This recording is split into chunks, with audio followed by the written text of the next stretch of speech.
ہاتھ باندھ کے فوراً کھڑے ہو جائیں کہ کوئی بڑا آدمی ہمارے سامنے آ جائے، فوراً جھک کے کھڑے ہوں گے اس کے آگے، ٹھیک ہے؟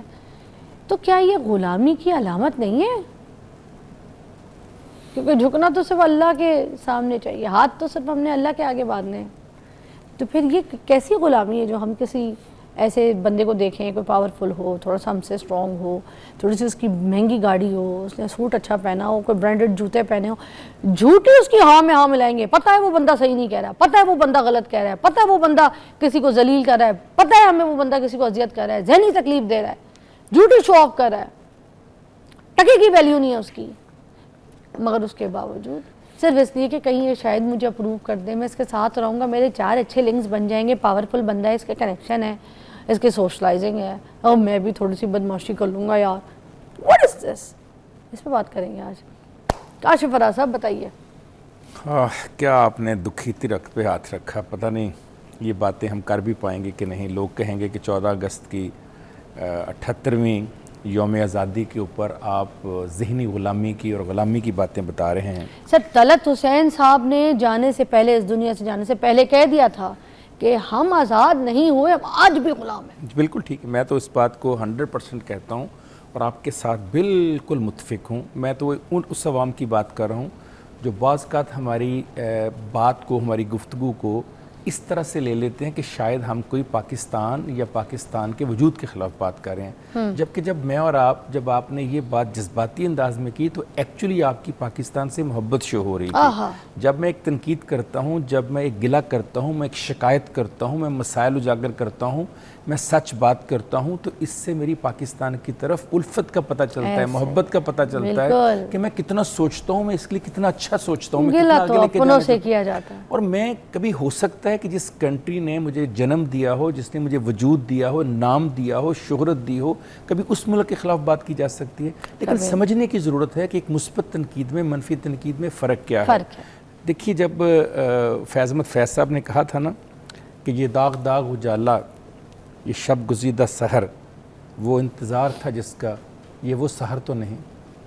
یہ کون سی سحر تھی؟ یہ وہ سحر تھی جس کے لیے میرے دادا امبالہ سے چلے، اپنی بہنوں کو اور ان کی عزت کو دشمنوں سے محفوظ نہیں کر سکے، اور میرے والد کی پھوپھیوں کو کنویں میں گر کر جان دینی پڑی. یہ وہ اجالا تھا جس کے لیے میرے دادا نے اپنے 2 بھائی شہید کروا دیے. یہ وہ اجالا تھا جس کے لیے میری دادی کا پورا خاندان خونی ٹرین میں شہید ہو گیا. یہ اس اجالے کے لیے اپنے گھر کو چھوڑ کے چلے تھے کہ ایک ایسا ملک ہوگا جہاں پر ہم اپنے نظریات، اپنے دین، اپنے کلچر، اپنی سوچ اور اپنی زبان کے مطابق زندگی گزاریں گے. کیا جس کنٹری کے لیے اپنا سب کچھ چھوڑ کر، صدیوں سے جہاں ہم آباد تھے، جس ضلع میں، اس کو چھوڑ کر ہم جب یہاں آئے، تو کیا آج 78 سال کے بعد میں کہہ سکتا ہوں کہ یہ وہی اجالا ہے، یہ وہی روشنی ہے، یہ وہی ملک ہے، یہ وہی وطن ہے جس کی خاطر میرے دادا نے یا آپ کے بڑوں نے قربانی دی تھی؟ اگر نہیں ہے تو پھر ہمیں سوچنا چاہیے کہ ایسا کیوں ہوا ہے. آزادی کی جو سب سے پہلی علامت ہوتی ہے نا فضا، وہ آپ کی زبان ہوتی ہے.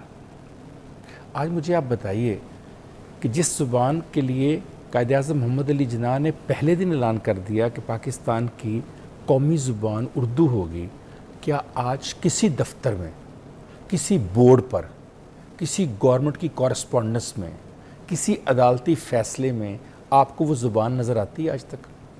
کیا کہیں رائج کی گئی وہ زبان؟ انگلش ہی چل رہی ہے. جب آپ غلامی کی سب سے بڑی نشانی زبان کو لے کر تبدیل نہیں کر سکتے، اور آج آپ اس فیصلے پہ لگے ہوئے ہیں کہ برٹش زبان استعمال کرنی ہے کہ امریکن زبان استعمال کرنی ہے، تو سب سے پہلے تو آپ کی غلامی کی یہیں پر پتہ چل جاتا ہے. جو انگریزی بولے گا وہ ہمیں مالک نظر آتا ہے، جو اردو اور پنجابی بات کرے گا وہ ہمیں بدتمیز نظر آتا ہے. یہ سب سے بڑا تھا جو ہم نے انکلکیٹ کیا اپنی نئی جنریشنز کے اندر. اسی وجہ سے ہمارے بچے صحیح طور پر اردو بھی نہیں بول سکتے. آپ کیا بات کر رہے ہیں؟ آپ دیکھیں، میں اسکول کی اگر بات کروں نا، ایسے اسکولز ہیں، ایسے کیسز سامنے آئے جہاں پر بندہ پنجابی بول رہا ہے بچہ، تو اس کو کہہ رہے ہیں یہ تو بڑی فاؤل لینگویج ہے، آپ پنجابی کیسے اسکول میں بول سکتے ہیں؟ What is this? Is this a language you're talking with the students, with the teacher? Don't talk Punjabi. बड़े सामने आई ये बात है। आप अंदाजा आजकल हम अपने बच्चों को इंग्लिश सिखा रहे हैं, इंग्लिश बोलो, वाह क्या इंग्लिश बोल, और बड़े फख्र से बैठ के बताते हैं आपको पता है मेरा बेटा इंग्लिश कैसे बोलता है, क्या इंग्लिश है उसकी, वो तो खा गया हमको, क्या इंग्लिश बोलता है, गोरा खड़ा कर लो उसको खड़ा कर लो, पता ही नहीं चलता कि कौन अच्छी बोल रहा है, ऐसी इंग्लिश बोलता है। यही अपनी लैंग्वेज बोल देगा तो वो बोलेंगे इसकी ज़रूरत ही नहीं है, इसको सीखने की कोई ज़रूरत नहीं है, तुम्हारे किस काम की उर्दू, तुम्हारे किस काम की पंजाबी, घर में पंजाबी में बात नहीं करनी है, बीवियों पे गुस्सा करेंगे, इंग्लिश में बात क्या करो, वो बीवी पिंडो आई है, ठीक है। कभी यार पंजाब की शायरी पढ़ें, कभी उर्दू की शायरी पढ़ें, अदब पढ़ें, पता चले क्या लफ्ज़ हैं, क्या चुनाव है, क्या खूबसूरती है, तहजीब आती है बंदे के अंदर, खूबसूरती, निखार, और कल्चर के साथ अटैच होता है बंदा। नहीं, वारिस शाह को, बुल्ले शाह की, शाह हुसैन की ज़ुबान को बदतमीज़ी की ज़ुबान करार देना और कहना जब तुम पंजाबी में बात करते हो तो तुम बदतहजीब हो जी, और वो ज़ुबान जो आपकी मदर लैंग्वेज यानी आपकी माँ की ज़ुबान है उस ज़ुबान को बुरा कहना, ये वही लोग हैं जिनके बारे में डॉक्टर अजमल कहा करते थे इनके अंदर चश्मा रबूबियत, the fountain of godhead जिसे कहा जाता है, कि वो ख़त्म हो चुका है। इनको ये अंदाज़ा ही नहीं है कि अपनी ज़ुबान की मोहब्बत क्या होती है। आप बोलें, दीगर ज़ुबानें बोलने में, सीखने में कोई मना नहीं कर रहा, दुनिया की जितनी ज़ुबानें आपको आएंगी ये आपके सीवी में इजाफा करेंगी, लेकिन अपनी ज़ुबान को गाली देकर आप ये काम कभी नहीं कर सकते। सर मेरा ड्राइवर भाई है ना, वो बैठे नहीं इधर वरना मैं पूछवाती है भी आपको, वो गए बैंक में ना, आम से बैंक में जाके ऐसे चेक जमा कराने जाते हैं, कहते हैं बाजी 15 मिनट हो गया, इंग्लिश में एक औरत आती है वो मुझे उधर भेज देती है, प्रीमियम उधर था तो हर चीज़ आपको पता है प्रीमियम के हिसाब से ज़रा अपग्रेड होता है, अब वहाँ पे अब ब्रांचेस में भी हो गया है कि ये नॉर्मल वाला है, ये थोड़ा प्रीमियम वाला है, उधर चेक जमा करवाने अजाब हो गया उसको, वो तीसरे के पास जाए इंग्लिश, चौथे के पास जाए, काउंटर पे जाए इंग्लिश।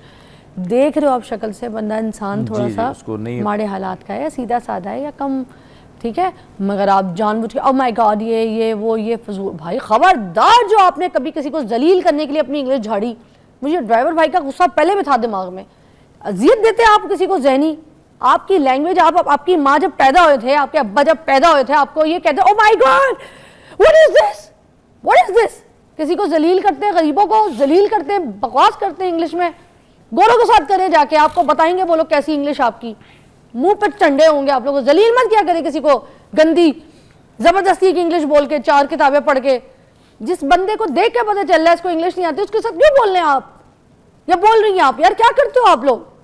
सो सॉरी, मुझे गुस्सा था। नहीं, ठीक कहा आपने। जो दूसरी चीज़ है ज़ुबान के बाद वो है मुआशी आज़ादी। मुझे बताइए कहाँ मुआशी आज़ादी है आपके मुल्क में?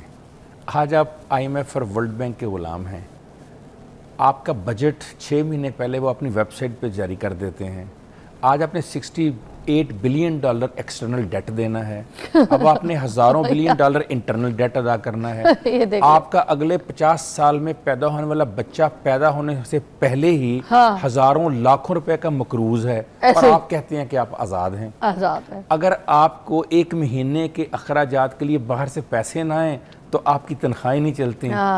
आपका आलम यह है कि आप पेट्रोल के ऊपर 6 टैक्स लगाकर, बिजली के ऊपर 5 टैक्स लगाकर आप अपना मुल्क चला रहे हैं, और आप यहाँ बताते हैं कि हम आज़ाद हैं, और 78 साल हो गए हमें आपको ये झूठ बोलते हुए कि आज़ाद हैं। कब तक ये छंछना हमें देंगे, कब तक ये टकटकी हमें बताएंगे, कब तक ये मस्खरे हमें बताएंगे कि हम आज़ाद हैं। और तीसरी चीज़ होती है सियासी और अदालती खुद मुख्तारी। अब इस पर मैं क्या बात करूँ, ज़रा निकलिए ना बाहर, कल 14 अगस्त थी, ज़रा देखना था कि किन किन लोगों के ख़िलाफ़ क्या क्या हो रहा था, कौन सी सियासी तौर पर यहाँ पर आज़ादी दी हुई है, और कौन सी अदालती आज़ादी दी हुई है, कौन से इंसाफ के जो है वो बुलंद हो रहे हैं। आज लाखों केसेस पड़े हुए हैं अदालतों के पास, हमें मत बताइए कि जज कम है हमारे पास, ये हमारी जिम्मेदारी जज पूरे करना।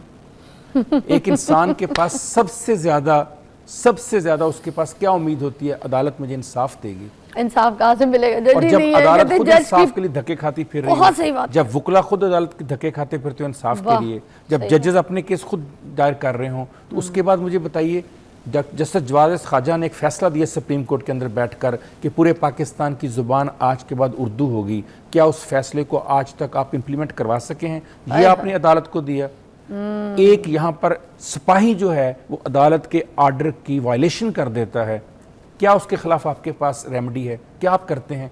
6 महीने आप उसके खिलाफ केस चलाते रहते हैं। तो जब तक आप आज़ादी इनको नहीं कहेंगे, इन चीज़ों से नहीं करेंगे, कभी आप आज़ाद नहीं हो सकते। वाह काशिफ साहब की क्या बात, क्या शिकायतें, क्या कंप्लेन, सही बात पे सही जगह आवाज़ उठाई है। ब्रेक की आज़ादी है, بالकुल आपने ठीक कहा। अभी पिछले दिनों मुझे खुद इत्तेफाक हुआ, माल रोड के ऊपर एक सरकारी क्लब है, वहाँ पर मैं अपने बच्चों के साथ मदऊ था, खाना खाने गया तो बड़े बेटे को रोक लिया उन्होंने, कहने लगे जी शलवार कमीज़ अंदर नहीं जा सकता। लो मैंने कहा जी कौमी लिबास में आया है वो अपने, और ख़ुद पहन कर आया है और शौरी तौर पर पहन कर आया। उन्होंने कहा नहीं जी हमारा अलाउ नहीं है, ये इसके साथ या तो वेस्ट कोट पहने या इसके ऊपर कोट पहन कर आए, इसके अलावा नहीं जा सकता। मैंने कहा पैंट शर्ट में तो जा रहे हैं लोग, कहता जी पैंट शर्ट अलाउड है। मैंने कहा वो कौमी लिबास है पैंट शर्ट जो, और ये सरकार का क्लब है। उसने कहा जी जो भी है। मैनेजर से बात की, उसने कहा जी ये कानून है, ये सर लिखा हुआ है, हम कुछ नहीं कर सकते। अब आप अंदाज़ा कीजिए कि हम कितने ज़हनी ग़ुलाम हैं कि आज भी वो क्लब जो पाकिस्तान बनने से पहले का जो अंग्रेज़ कानून दे गया उसको आज तक हम तब्दील नहीं कर सके। वो तो इसलिए देकर गया कि ये जो लोकल काले हैं, ग़ुलाम हैं मेरे, शलवार कमीज़ पहन कर, तहमद पहन कर, लाचे पहन कर आते हैं, ये मेरे साथ ना बैठें। आज जो हमारा यहाँ का काला गोरा बना हुआ है, हमारे ऊपर हुक्मरान बना हुआ है, जो ज़हनी ग़ुलामी से निकल नहीं पाया, इसने आज भी वही कवानीन रखे हुए हैं।